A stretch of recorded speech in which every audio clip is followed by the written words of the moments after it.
మాజీ సీఎం జగన్మోహన్ రెడ్డి మాట్లాడుతున్నారు, లైవ్ లో చూద్దాం. అబద్ధాలు మోసాలతో కూడిన పరిపాలన ఒకవైపున చేస్తూనే మరోవైపున అన్ని వ్యవస్థలు తిరోగమనమే. మొట్టమొదటిసారిగా చూస్తూ ఉన్నాం, పిల్లలకు ప్రతి సంవత్సరం ప్రతి 3 నెలలకు ఒకసారి ఫీజు రీయింబర్స్మెంట్, పూర్తి ఫీజు రీయింబర్స్మెంట్ గతంలో వైఎస్ఆర్సీపీ ప్రభుత్వ హయాంలో అందేది. ఈరోజు 9 నెలలు 3 క్వార్టర్స్ అయిపోయినాయి. ఇంతవరకు విద్యా దీవెన లేదు, వసతి దీవెన లేదు. పిల్లలు ఫీజులు కట్టుకోలేని పరిస్థితిలో పిల్లలు ఈరోజు కాలేజీల్లోకి సర్టిఫికెట్ల కోసం కాలేజ్ యాజమాన్యాలు పిల్లల మీద ఒత్తిడి తీసుకొస్తా ఉన్న కార్యక్రమం జరుగుతూ ఉంది.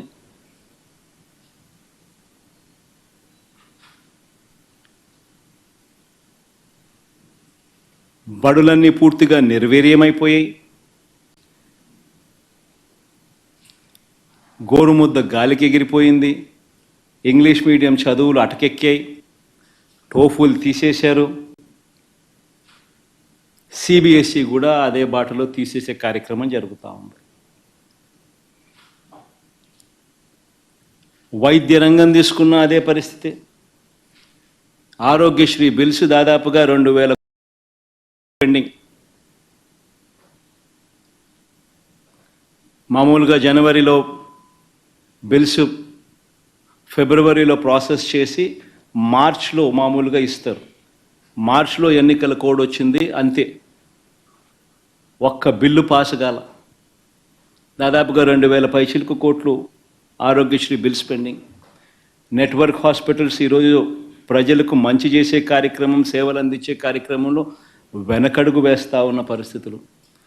104, 108 సిబ్బందికి చంద్రబాబు నాయుడు గారు ముఖ్యమంత్రి అయిన తర్వాత ఇంతవరకు జీతాలు లేవు.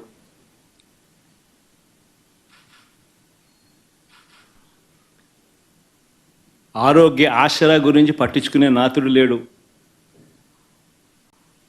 గవర్నమెంట్ రంగంలో కడతా ఉన్న మెడికల్ కాలేజీలను స్కాములు చేస్తూ, స్కాముల కోసం కాలేజీలను ప్రైవేట్ పరం చేయడానికి అడుగులు ముందుకు పడతా ఉన్నాయి.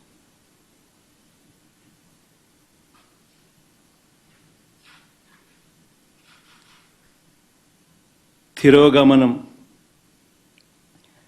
వ్యవసాయం అయితే పూర్తిగా చంద్రబాబు నాయుడు గారి హయాంలో రైతు పూర్తిగా రోడ్డున పడ్డాడు.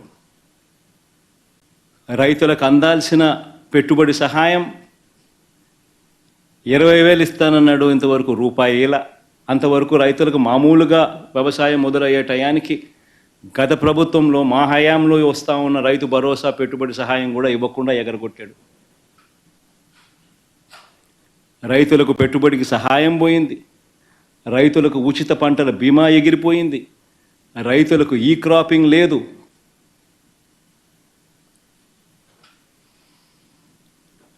రైతుల పరిస్థితి ఎంత దయనీయంగా ఉందంటే ఆర్బీకే వ్యవస్థ నిర్వీర్యం అయిపోతూ ఉంది. మళ్ళీ క్యూలు కనిపిస్తూ ఉన్నాయి. వ్యవసాయ సలహా మండళ్ళు రద్దయిపోయినాయి.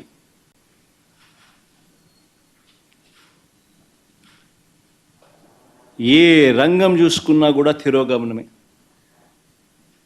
గతంలో వైఎస్ఆర్సీపీ ప్రభుత్వంలో మా హయాంలో ప్రతి పథకము పారదర్శకంగా జరిగేది, డోర్ డెలివరీ జరిగేది. ఈరోజు డోర్ డెలివరీ గాలికి ఎగిరిపోయింది.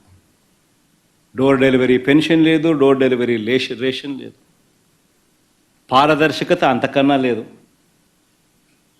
ఈరోజు మళ్ళీ తెలుగుదేశం పార్టీ జన్మభూమి కమిటీల వాళ్ళ దగ్గరికి వెళ్ళి వాళ్ళ ఇళ్లలో డిస్ట్రిబ్యూషన్ అట, వాళ్ళ ఇళ్లకు రావడానికి ఎవరైనా సిద్ధం కాకపోతే పథకాలు క్యాన్సిల్ అట. రాష్ట్రంలో పూర్తిగా లా అండ్ ఆర్డర్ పూర్తిగా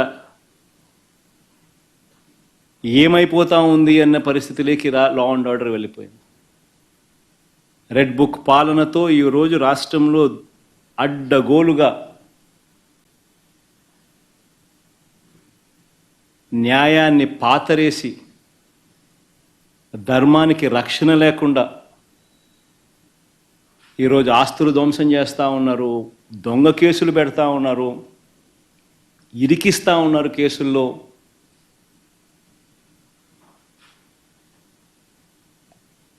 ఇష్టం వచ్చినట్టుగా రాజ్య పరిపాలన చేస్తూ ఉన్నారు. అన్ని రకాలుగా ఫెయిల్ అయిపోయిన ఈ ప్రభుత్వం చివరికి ప్రతి అతుగులోనూ డైవర్షనే, ప్రతి అడుగులోనూ డైవర్షనే. ఈ డైవర్షన్ పాలిటిక్స్ అనేటివి ఏ స్థాయిలో ఉన్నాయి అనేది ఒకసారి గమనిస్తే ఆశ్చర్యం కలిగించే విధంగా ప్రతి అడుగులోనూ డైవర్షన్ డైవర్షన్ డైవర్షనే కనిపిస్తాయి. ఎందుకనంటే ఒకసారి గమనిస్తే ఇదే పెద్ద మనిషి చంద్రబాబు నాయుడు గారి హయాంలో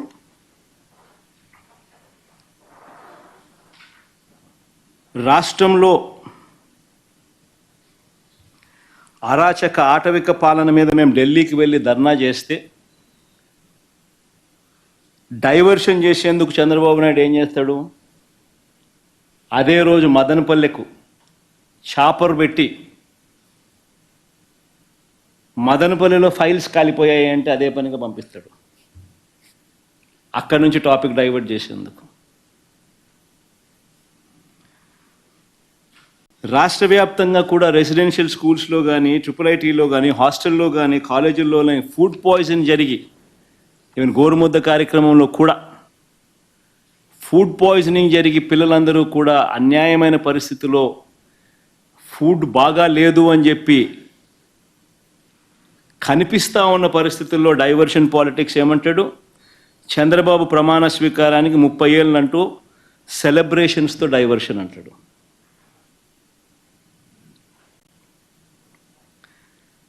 చంద్రబాబు నాయుడు స్కిల్ స్కామ్లో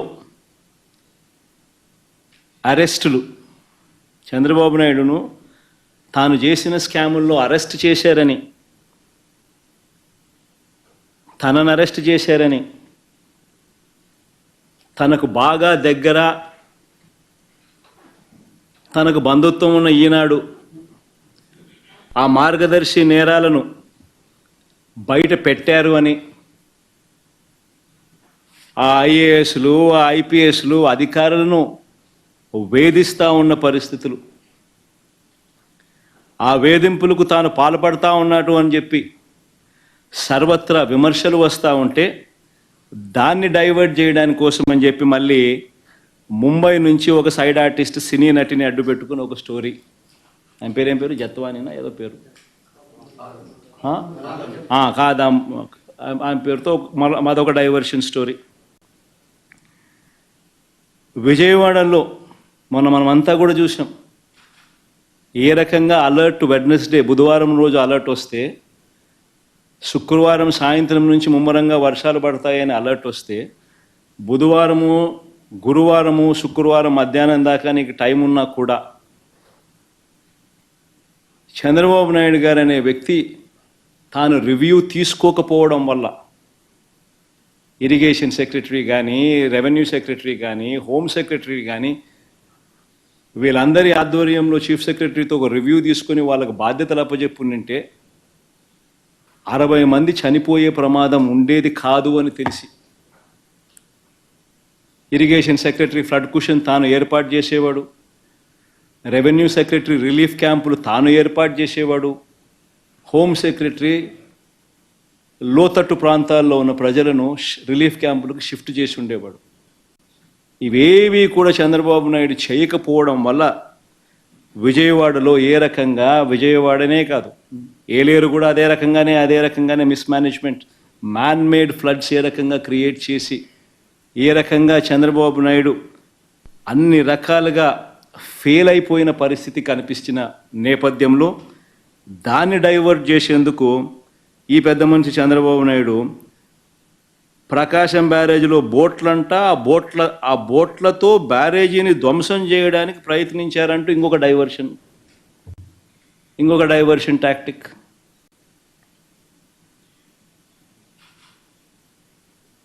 అసలు ఆ బోట్లన్నీ అక్కడ ఎందుకున్నాయి? ఆయన చేస్తూ ఉన్న ఇసుక మాఫియాలో భాగంగా ఆ బోట్లు ఆయన అక్కడ పెట్టుకున్నాడు.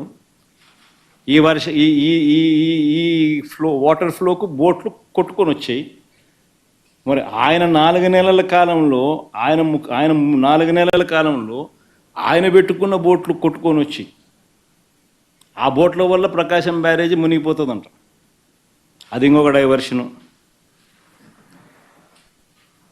విశాఖపట్నం స్టీల్ ప్లాంట్ అమ్మకం మీద కూడా కొత్త మెడికల్ కాలేజీలో ప్రైవేట్ పరం చేసేయాలన్న స్కాముల ఆలోచన మీద వాటి మీద కూడా ఆందోళన జరుగుతూ ఉంటే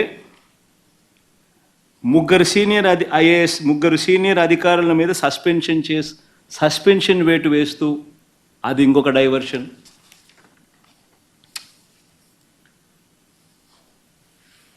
చివరికి 100 రోజుల పాలన మీద